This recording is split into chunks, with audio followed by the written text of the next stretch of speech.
The temple in the shadows, asterisk the jungle, was thick with silence. A kind of silence that pressed against the ears like heavy water. Jace moved slowly through the overgrown vines, brushing away damp leaves as sweat rolled down his back. He had been walking for hours since his shuttle crashed, guided only by the soft signal on his wrist device. His boots sank slightly into moss-covered stone with every step. Then, without warning, the trees ended, and a massive black stone structure stood before him. It didn't appear on any map, and no satellite had ever mentioned it. It wasn't just old, it felt ancient. The temple rose like a mountain, carved from obsidian. Its walls cracked but not broken. At the center stood a huge doorway, shaped like a pair of wings folding inward. Strange symbols lined the stone, glowing faintly with pulsing light. Jace stared, unsure if he should enter, but then the signal from his wrist vanished, and his screen went blank. He stepped forward, drawn not by logic, but by instinct. Inside, the air was dry, cool, and unnaturally quiet. Statues lined the walls, tall and graceful, shaped like women draped in robes, each with no eyes, their heads tilted slightly, as if listening. Jace's boots echoed softly with each step deeper into the corridor. The glow from the walls grew stronger, and a whisper rode the still air, "I see you." Even in the dark, Jace froze, eyes darting around the chamber. He pulled out his flashlight and swept it across the room. Nothing, just statues and dust. Still, he could feel something, not watching, but sensing. Then his light flickered and died. The chamber plunged into complete darkness, darker than anything he had ever known. His breath caught in his throat as he tapped the flashlight. Then his calm, dead, no power, no signal, no light. He reached into his pocket for a flare, but paused when he felt a gentle touch against his chest, warm, soft, and very real. He gasped, stepping back. But the hand didn't follow. Instead, a voice filled the dark again. Smooth and calm. "You are not afraid," it said. "No," Jace replied carefully, "but I don't know where." "I am. You are in my temple." The voice said, "The place where I was left behind." "Who are you?" he asked, trying to sound calm. "I am Viari," the voice replied. "And I see you." Light returned, slowly, as if the walls had taken a breath and released it. A soft, golden glow washed over the room, and Jace finally saw her. She stood near the center, tall and elegant, skin like moonlight, her hair long and silver. Her eyes were closed, yet her face turned toward him with perfect accuracy. She wore flowing robes of dark fabric that shimmered like starlight.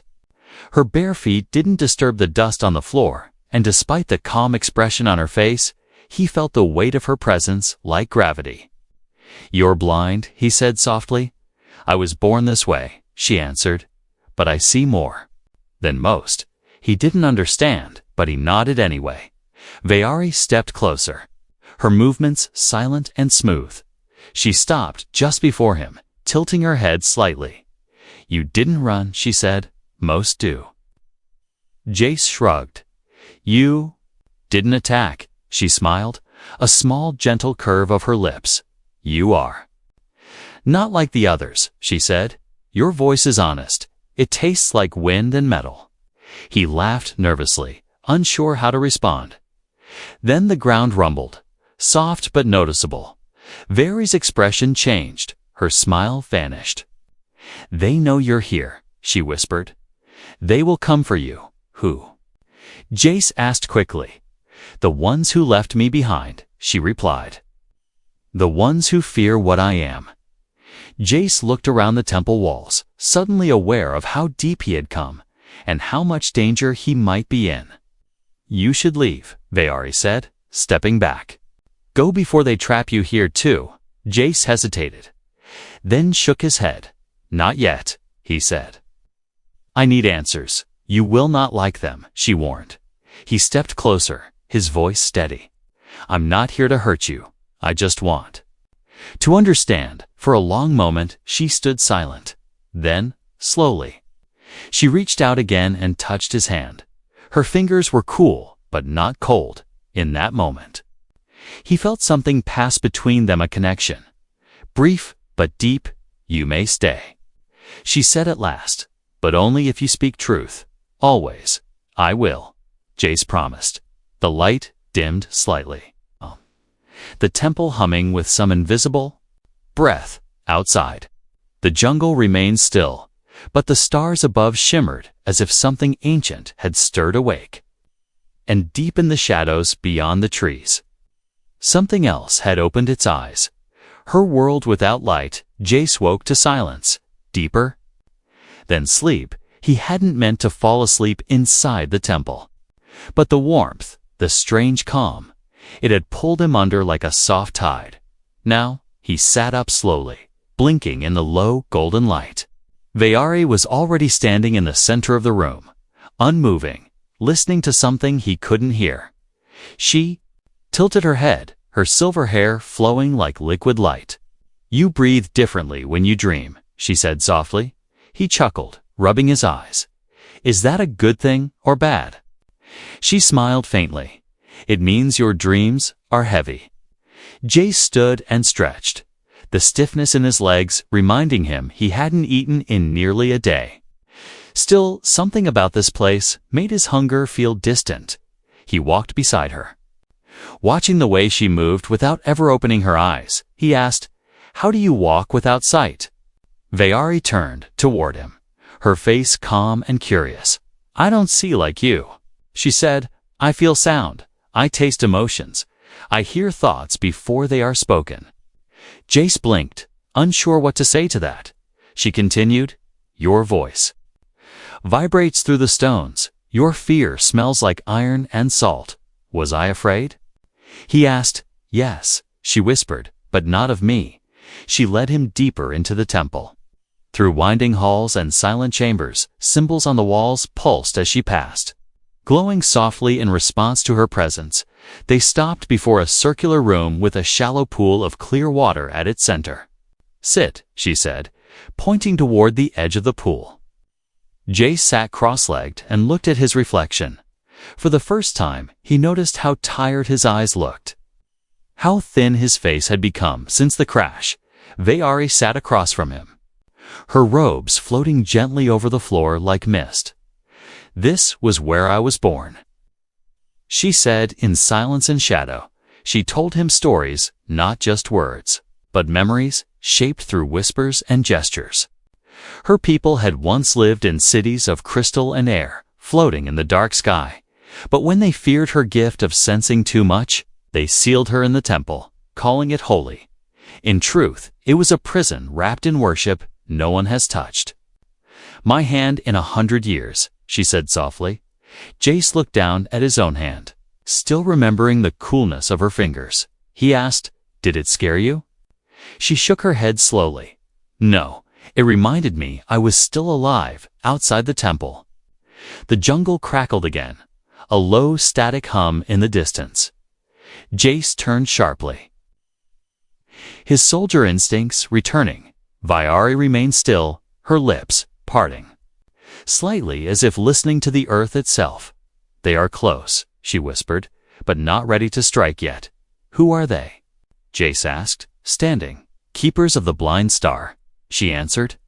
"They guard what they don't understand. They silence what they fear." Jace clenched his jaw. "They want to hurt you." Vayari nodded. "They will. If you don't leave, I'm not leaving," he said, firm and steady, for a moment. Neither of them moved. Then she said, "You risk yourself for someone you just met." "I've followed orders all my life," he replied. "This time, I'm choosing something." The glow in the walls pulsed brighter at those words. As if the temple approved, Vayari stood and stepped toward him, her eyes still closed, but her body trembling slightly. "Then come," she said. "There is something I want you to see." She brought him to a hidden chamber, sealed behind layers of humming crystal, with a gesture of her hand. the crystals shifted and parted, revealing a dome-shaped room filled with moving lights. Stars floated in slow motion above and around them, orbiting in silence. Jay stepped inside, breath caught. In awe, "What is this?" He asked. "This is my sky," she said. "The only one I've ever known." She lifted her hands, and the lights changed, shaping into glowing forms. Dancers, rivers, fire, laughter. "I made these from voices," she said. "From dreams I heard through stone and wind." Jace walked among the lights. Reaching out to one that looked like a child's laugh, it vanished on contact, but left a warmth in his chest. "This is beautiful," he whispered. "I don't know what beauty looks like," she said, "but I've always hoped it felt like." This Jace turned toward her, eyes soft. "It does." She stepped closer, placing her hand gently over his heart.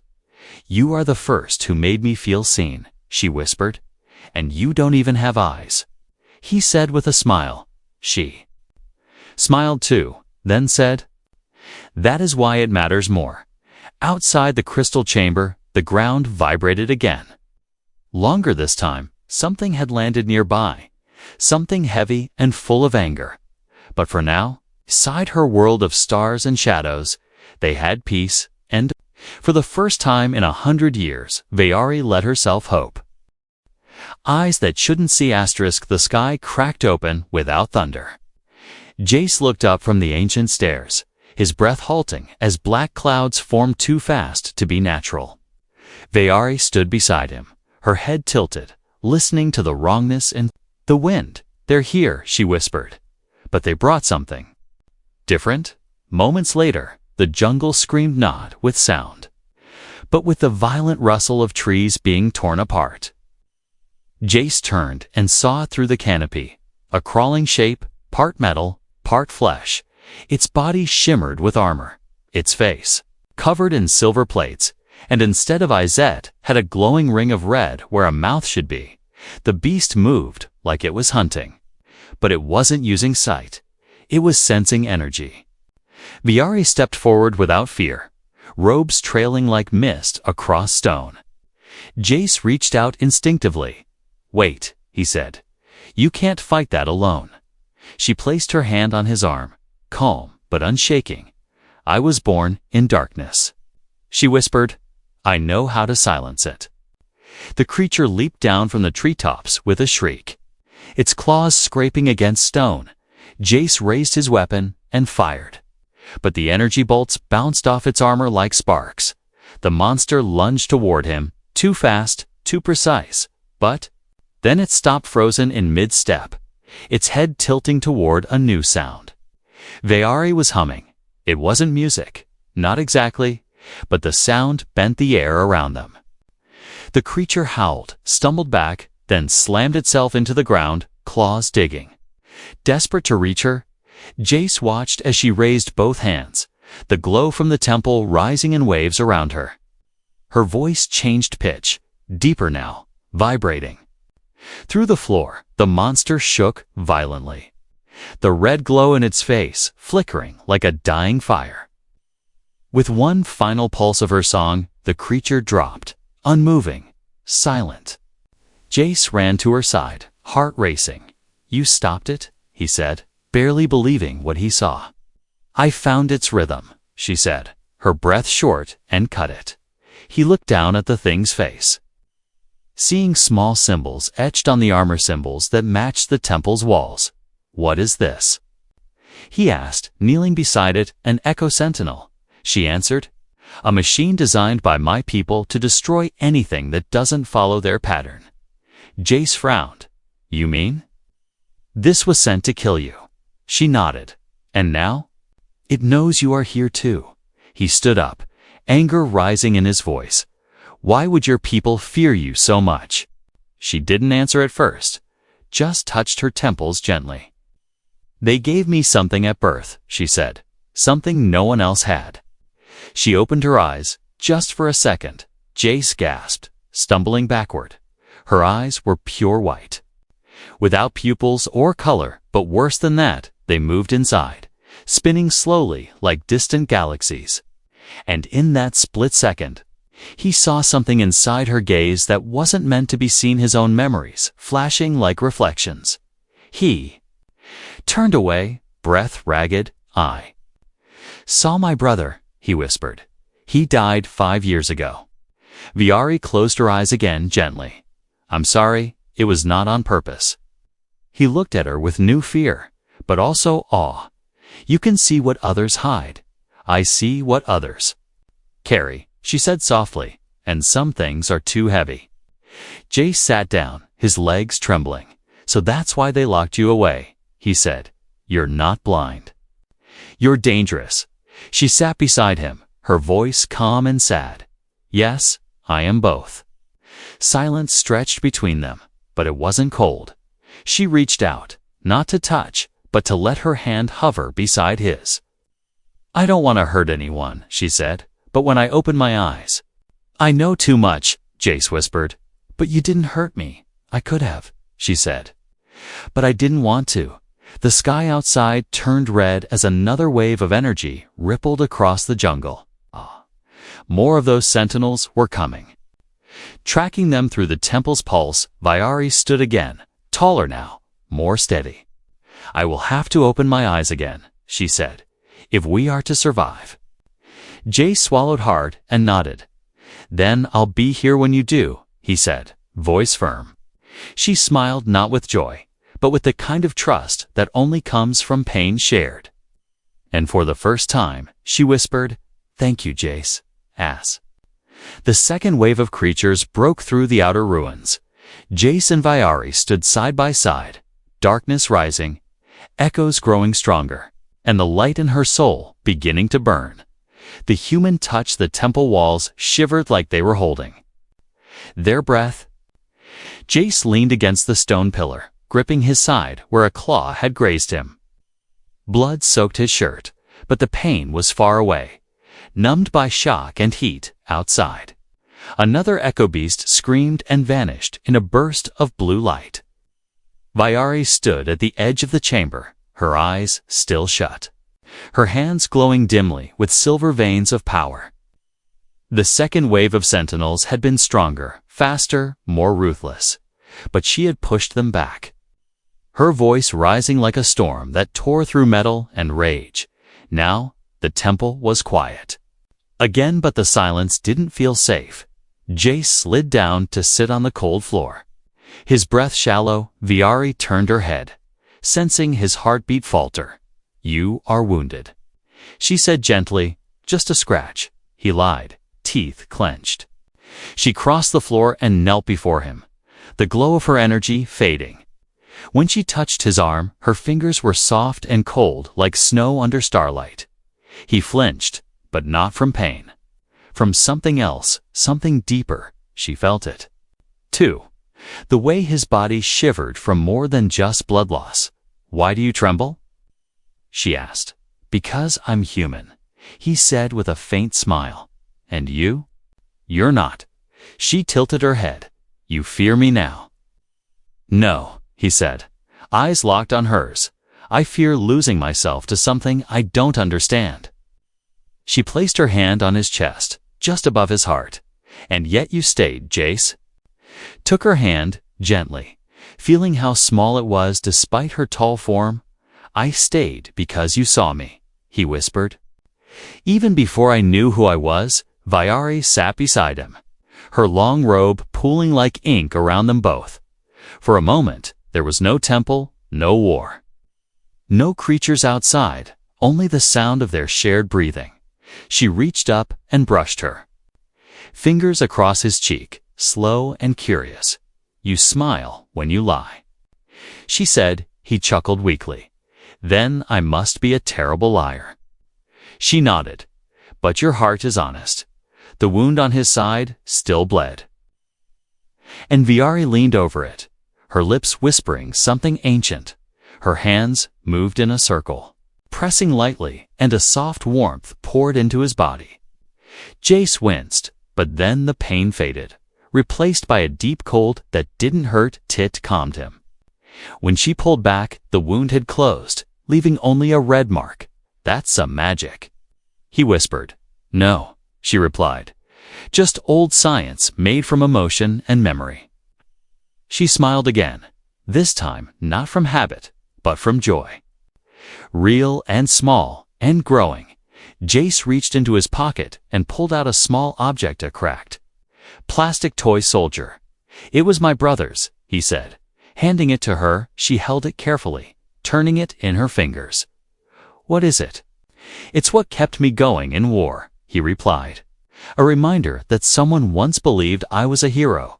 She placed the toy in her lap, silent for a long moment. I have nothing to give you, she said softly. Nothing that would matter. To a human, Jace looked at her. Serious now, you gave me your voice. He said, and your truth. She blinked, her eyes still closed. You're the first person who ever thanked me for that. Suddenly, a low hum passed through the floor. Deep and rhythmic, Viari stood at once, the smile vanishing. They've breached the lower gate, she said. More are coming. How many? Jace asked, pulling himself up with a grunt. Too many, she answered. But I have a choice now. She walked toward the center of the room, where a round plate of stone began to rise slowly from the floor. I never used the heart of the temple, she said, because it only opens for two people who share a bond. Jace's breath caught, a bond. A connection not built from fear, she said, turning to face him, but from understanding. The stone began to glow, forming a doorway into deep shadow and light. Come, she said, holding out her hand.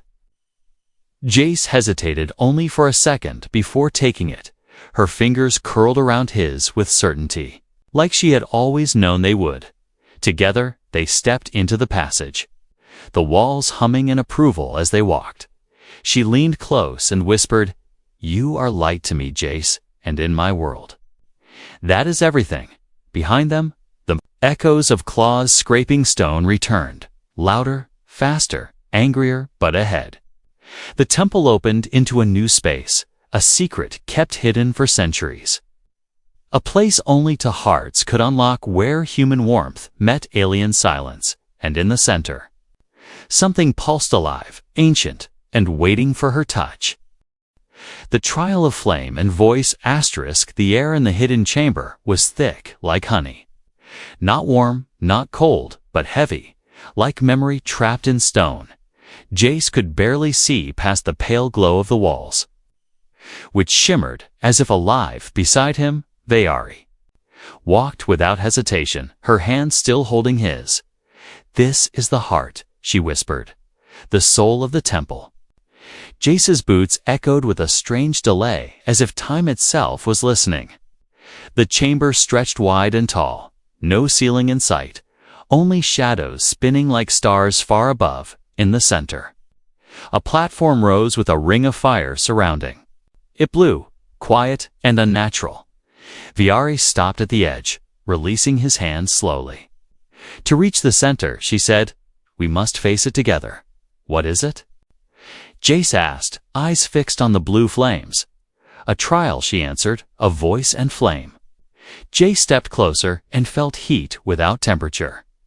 It was not fire meant to burn, it was fire that listened, a test built by those who once feared her power. They believed no one could pass unless they were one mind. She said, One breath. Jace looked at her. Then let's breathe together. Viari's lips parted slightly in surprise. No one had ever stood with her like this, not as a guardian, not as a prisoner, but as a partner. They stepped forward together, feet crossing the fire's edge. At once, a wall of whispers rose around them, not in words, but in feeling. Jace saw flashes of his brother's laughter, the battlefield smoke, the coldness of being forgotten. Viari saw images to her people chanting her name, then casting her down in silence. The trial wanted fear, wanted weakness, wanted regret. Jace reached out blindly, and she took his hand again. Tightly this time. Speak your truth, she said, or we burn. He clenched his jaw, then spoke with voice rough but steady. I am not a hero, he said. I ran from too many battles. I buried my pain in silence.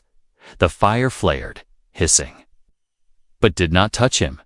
Vayari turned next, voice soft as wind. I longed for death once, she said, because I believed my darkness had no place in the world. The fire shrieked, then softened, as if it respected the pain. The blue flames parted, revealing the platform's center. A circle of crystal floated above it, spinning slowly, glowing with pulsing white veins. Jace and Vayari stepped into it, the light surrounding them like a shell. Suddenly, voices filled the space, dozens. Hundreds, speaking in tones he didn't understand. Vayari stiffened, her face pale. They are the judges, she whispered, the Council of Memory. What do they want? Jace asked, bracing himself. They want to know why I chose you, the voices asked. Not with words, but with pressure. Images, flashes of truth. They showed him other humans, warriors, scholars, diplomats, all stronger, faster, smarter. Why this one? They demanded. Why the broken one? Vayari stepped forward, her robes lifting as if the light itself carried them. She said, because he was the only one who didn't flinch, he didn't worship me, didn't fear me, didn't ask for anything. He listened. The voices pressed harder, now showing her as a weapon tearing ships apart, shattering thought, drowning armies in silence. Can you be trusted? They asked. Can you control your hunger? She turned to Jace, eyes still closed. Will you answer them? She asked softly. He stepped beside her, heart thudding, voice raw. She doesn't need control. He said, she needs choice. She never asked to be feared. She asked for a chance. The light pulsed, brighter now, and the crystal ring spun faster.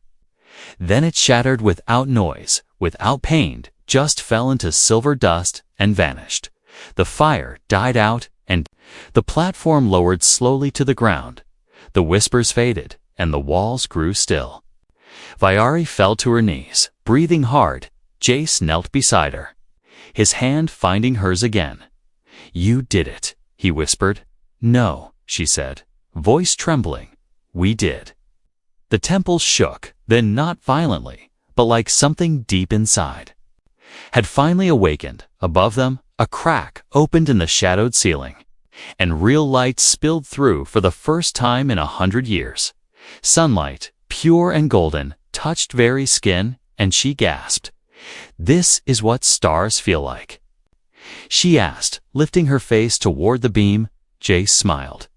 This is just the beginning.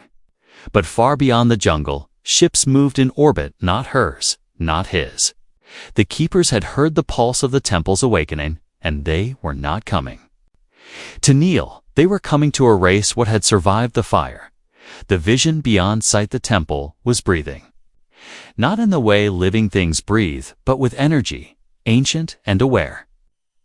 The air hummed, as if it remembered something it had forgotten long ago.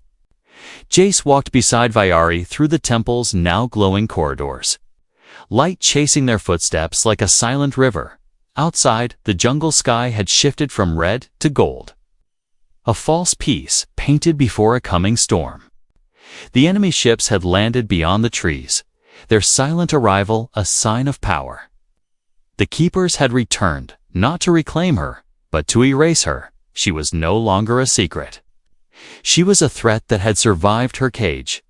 Vayari paused beside a narrow hall, her hand pressed against the stone.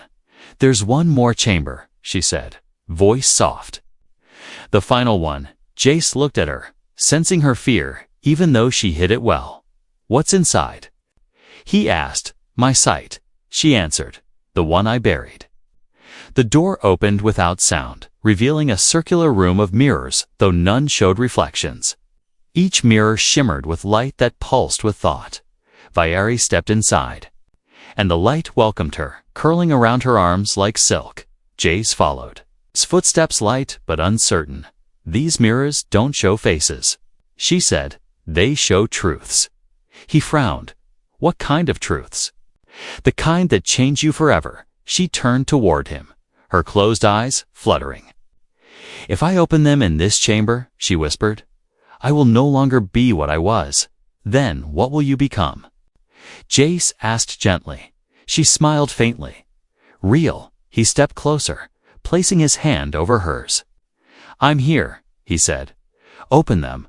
Viari took a breath, slow and deep, then lifted her face. Her eyes opened not white anymore, but glowing. With color, shades of blue, gold, and violet swirled inside, like galaxies in motion. The mirrors responded instantly, flaring with images. One showed Jace as a child, reaching for his brother's hand.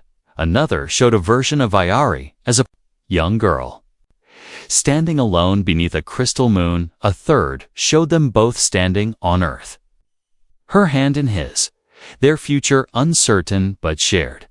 Viari gasped, her body trembling. "I can see," she said. But tears slipped down her cheeks, not with eyes but with everything. She stumbled, and Jace caught her, pulling her into his arms. "What's wrong?" he asked quickly. "I saw it," she whispered. "Their plan, they won't stop with me, Jace. They'll burn this world and anyone who touched me." Jace held her tighter, anger rising in his chest. "Then we show them what it means to fight for something that matters," he said. She looked up, her glowing eyes locked on his. "I don't want to destroy them," she said. "I just want to be free." Jace smiled gently. "Then let's win by surviving." The temple responded again, a low sound echoing through the floors like a signal being sent. Above them, the ceiling began to crack open, revealing the true sky. Stars burned above now, real and unfiltered. And for the first time, Viari saw them not imagined, not shaped by sound, but as they were.